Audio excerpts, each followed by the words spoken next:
Est-ce que quand vous étiez enfant, lever la main pour répondre à une question, présenter un exposé devant toute la classe, vous mettait dans des états de stress et d'angoisse monstrueuse?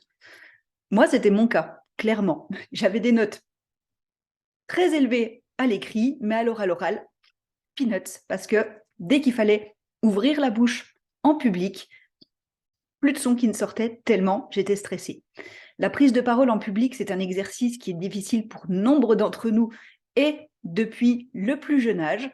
C'est pourquoi aujourd'hui, j'avais envie de vous partager quelques astuces que j'ai glanées pour faciliter la prise de parole en public, que ce soit pour nos enfants ou pour nous.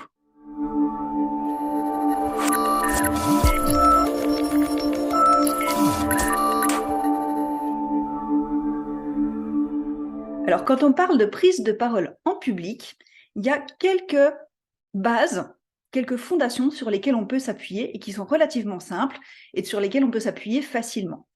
La première, ça va être adapter son vocabulaire à notre public de manière à ce que ce dont on parle soit compréhensible par le plus grand nombre.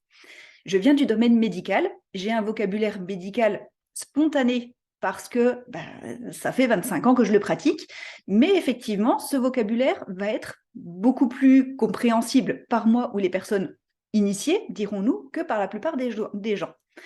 Donc, j'ai pris pour habitude de m'entraîner auprès de mes enfants.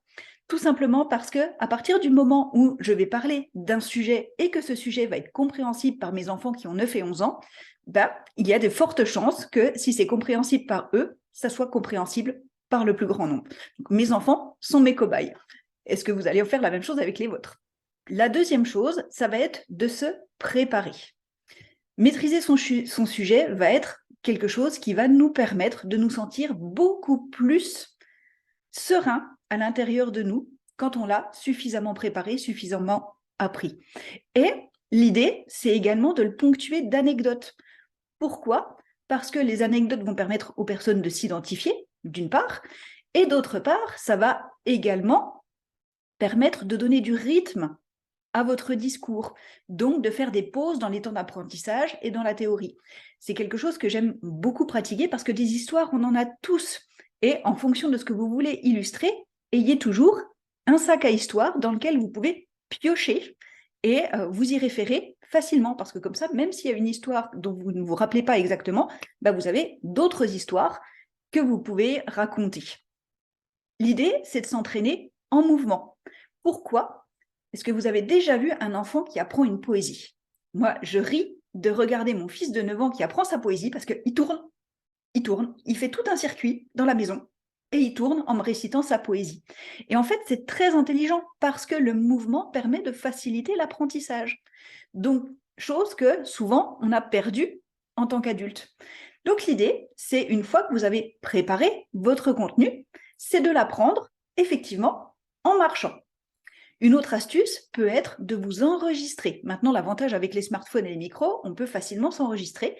Et en s'enregistrant, on peut également faciliter notre apprentissage de notre présentation en la réécoutant tout en marchant et en la répétant tout en marchant. Alors, ça va demander deux petites choses. La première, beaucoup de bienveillance envers soi-même, parce que s'entendre, parler ou se regarder en vidéo, souvent, on est très, très critique et c'est juste « Oh mon Dieu, mon Dieu, mon Dieu, je déteste ma voix ». Je pense que ça vous parle ce que je suis en train de vous dire. Donc, en fait, l'idée, c'est vraiment de vous enregistrer, de vous écouter. Déjà, ça va vous permettre un auto-feedback pour savoir si vous avez des tics de langage et essayer de les corriger. Ça va vous permettre de réentendre les endroits où vous êtes plutôt clair et les endroits qui méritent d'être éclaircis. Et si vous avez des personnes de confiance, n'hésitez pas à leur transmettre votre enregistrement de manière à ce qu'ils puissent vous faire également un feedback constructif. Alors, constructif, bien entendu, l'idée, c'est vraiment de vous donner des outils d'amélioration et non pas de se flageller. Ça, c'est pas le but. Donc, s'entraîner en mouvement et réapprendre en mouvement.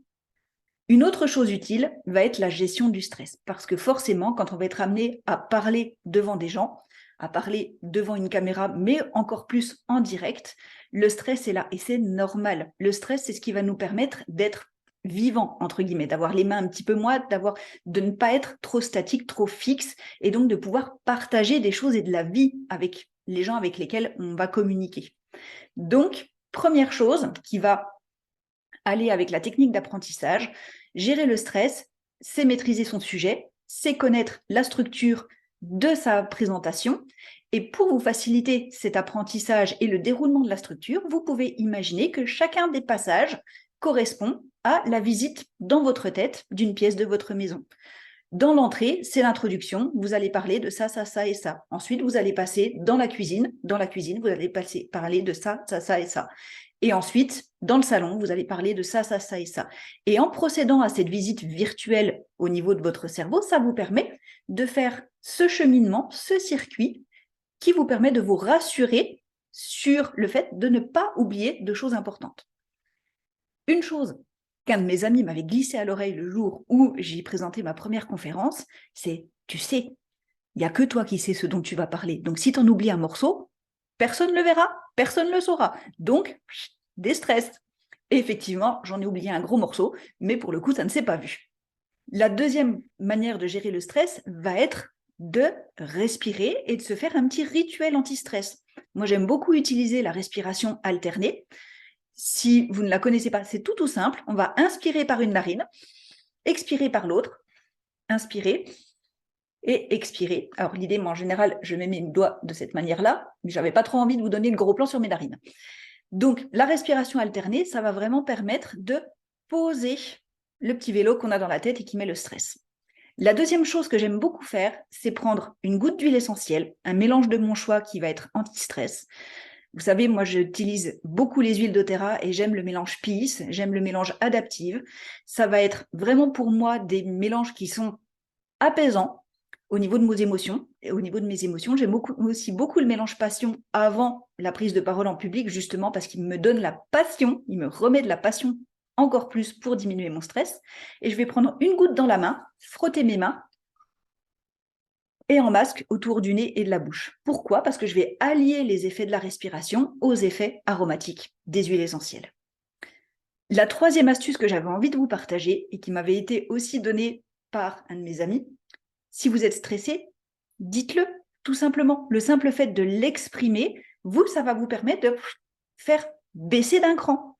Je me rappelle le jour de ma première conférence, j'étais en robe, j'avais les genoux qui faisaient des castagnettes. Et pour le coup, je l'ai présenté de cette manière-là, en expliquant que waouh, j'avais 110 personnes en face de moi pour une toute première conférence. J'étais très, très, très stressée parce que j'ai plutôt l'habitude d'être en back-office en temps normal. Et pour le coup, voilà, c'était quand même très impressionnant. Et je me suis aussi rendu compte à cette occasion que la plupart de ces 110 personnes n'auraient pas voulu être à ma place. Donc, je l'ai dit aussi, tout simplement, qui aimerait être à ma place? Personne n'a levé la main. Donc forcément, ça permet aussi aux personnes de s'identifier à vous et d'être beaucoup plus, de vous humaniser, tout simplement, et que la connexion se fasse beaucoup mieux parce que les personnes en face de nous sont juste comme nous et dans la même situation que nous, vivraient probablement les mêmes émotions. Donc, dites-le et surtout, ne préjugez pas de ce que pensent les gens en fonction des réactions que vous voyez.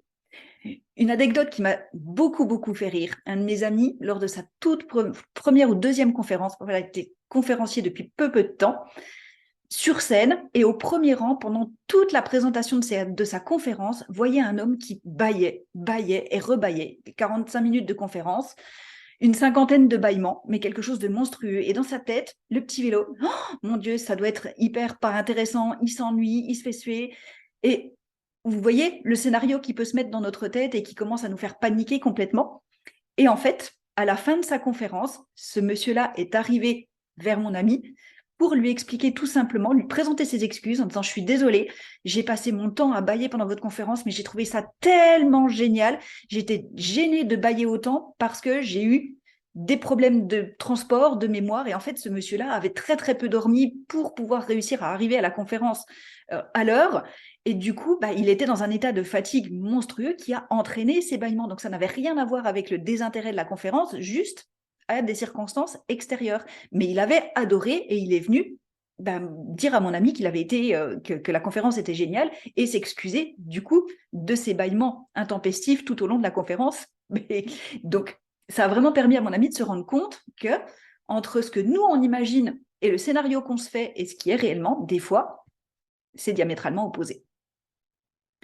Dernière chose que je voulais aborder avec vous, ça va être la posture. La posture est très importante parce que plus vous allez paraître à l'aise et détendu, et plus ça sera agréable pour vous et pour les personnes qui vous regardent. Alors, la technique que j'utilise, c'est votre costume de super-héros. Alors, qu'est-ce que c'est le costume de super-héros? C'est parti, en fait, de la remarque d'une de mes amies qui était anciennement vendeuse dans une librairie. Et c'est quelqu'un de très, très, très timide et qui a beaucoup de difficultés à aller vers les gens.